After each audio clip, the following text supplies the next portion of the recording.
Hello guys, অনেক দিন পর একটা ভিডিও নিয়ে চলে এসেছি। তোমরা সবাই কেমন আছো? আমি তো খুব ভালো আছি।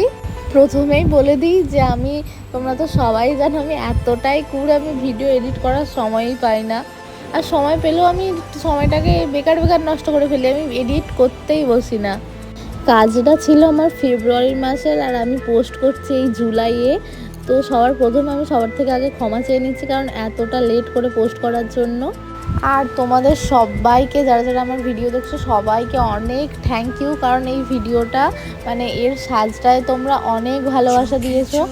আর তোমরা সবাই কমেন্টে লিখেছো যে এই লুকটা তোমাদের খুব পছন্দ হয়েছে, আর মেয়েটাও খুব মিষ্টি।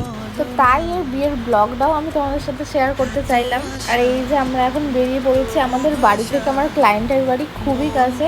তো আমি গিয়েই দেখছি, এই যে দেখতেই পাচ্ছ ওর গায়ে হলুদ হয়ে গেছে।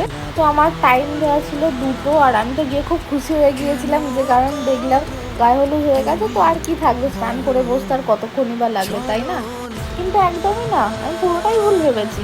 যেতেই যে এই যে আমাদের বসতে দিল, এই বসেই থাকলাম পুরো একেবারে সন্ধে পর্যন্ত। আমাকে বিয়ের টাইম বলা হয়েছিল সন্ধে, তাই আমি টাইম দিয়েছিলাম 2টোর মধ্যে বসতে। কিন্তু গিয়ে শুনছি বিয়ের টাইম রাতে, তাই ও আমাকে টাইম দিয়ে দিল সন্ধে। তো কী আর করবো, সন্ধে পর্যন্ত বসে থাকতেই হবে। তো আমি এই রিচুয়ালগুলো দেখতে দেখতে কাটাচ্ছিলাম। আমি তো ভেবেছিলাম গায়ে হলুদ শেষ, আমি তো এখন দেখছি গায়ে হলুদ সবে শুরু। একবার সবে হয়েছিল, এটা নিয়ে 2বার হচ্ছে। তো বসে বসে কী আর করবো, আমি ব্রাইডের থেকে শাড়ি চেয়ে শাড়ি ড্র্যাপিং করে নিলাম। তারপর একটু বাইরের প্রকৃতি দেখতে বেরিয়েছিলাম, খুবই ভালো লাগছিল। তো এখানে আমি একটা কথা বলি, সব ক্লায়েন্টদের জন্য কথাটা বলছি। আমরা তোমাদেরকে একটা টাইম দিই, আমাদের আন্দাজ থাকে যে ওই টাইমের থেকে আধ ঘন্টা কি 1 ঘন্টার মধ্যে ক্লায়েন্ট আমার কাছে এসে বসবে সাজার জন্য। কিন্তু তোমরা তো একদমই সেটা করো না। কিন্তু সবার ক্ষেত্রে বলছি না, কিছু কিছু ক্লায়েন্টের ক্ষেত্রে বলছি। তোমরা যে টাইমটায় বসে এত তাড়াতাড়ি করো, কোনো মেকআপ আর্টিস্টের পক্ষে সম্ভবই হয় না অত তাড়াতাড়িভাবে সাজানো। আমাদেরকেও তো একটা টাইম দিতে হবে, তাই না, তোমাদেরকে গুছিয়ে সাজানোর জন্য।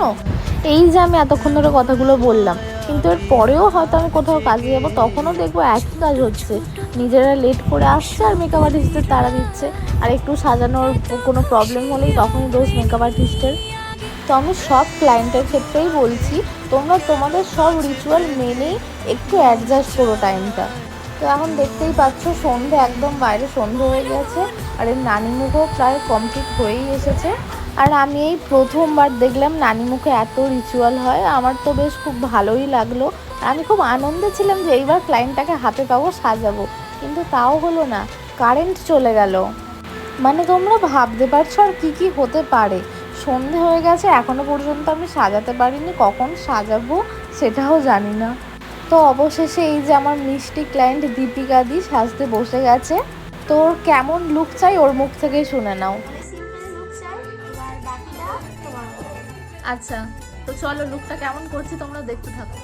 কি ভাবলে সাজানো কমপ্লিট? না না, সবে শাড়ি পরিয়েছি, তারপরেই ফোন কন্টিনিউ ফোন আসা শুরু করে দিয়েছে।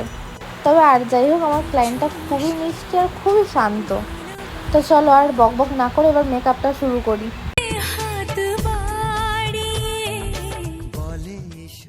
তো এটা ছিল তার বিফোর লুক, আর এই হলো কথা।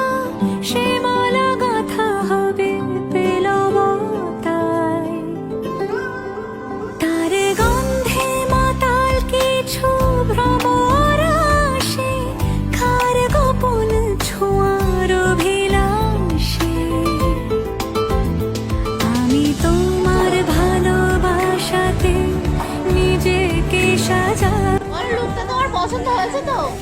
ভালো হয়েছে, আর এত কম সময়ে ভালো লেগেছে, খুব খুব থ্যাংক ইউ। তো ওর সাজানোটা কেমন লাগলো তো তোমরা ওর মুখেই শুনে নিলে, আর তোমাদের কেমন লাগলো সেটা তোমরা কমেন্টে জানিও। আর এই যে দেখতেই পাচ্ছ আমার সাজানো শেষ হতে না হতেই প্রচুর ভিড় হয়ে গেছে। আমি যে ফটো তুলবো সেই সুযোগটা আমি পাচ্ছিলাম না। আর তার সাথে অন্যদিকে বড় চলে এসেছে, বরযাত্রী এসে গেছে, প্রচুর ভিড় হয়ে গেছে। এই যে তার ফাঁকে আমি একটু বরের ফটো তুলে নিচ্ছিলাম। আর এই ছিল বাইরের গেটটা, খুব সুন্দর ডেকোরেশন করেছিল, আমার তো পার্সোনালি খুব ভালো লেগেছে। তো বিয়েতে যা যা রিচুয়াল হয় সবই শুরু হয়ে গিয়েছে। আর এই যে তোমরা দেখতে পাচ্ছ যে ক্যামেরাম্যান একটা কোণে, আর এখানে বাড়ির ফ্যামিলির লোকেরা ফটো তুলতে ব্যস্ত। তো তারপর আমরা একটু পকোড়া খেয়ে আর এই যে বসে যাই খাবার দাবার খেতে। তো আমরা কি কি খেলাম তোমরা দেখে নাও, আর খাবারগুলো খুবই টেস্টফুল ছিল। তো খাওয়া দাওয়া শেষ করে আমরা বাড়ির জন্য বেরিয়ে পড়ি, আর এই যে বেরোনোর পথে দেখি বিয়ের জন্য বসেই গেছে। তো আজকের ভিডিওটা এতটাই, ভালো লাগলে লাইক কমেন্ট শেয়ার করে দিও। আজকের মতন টাটা।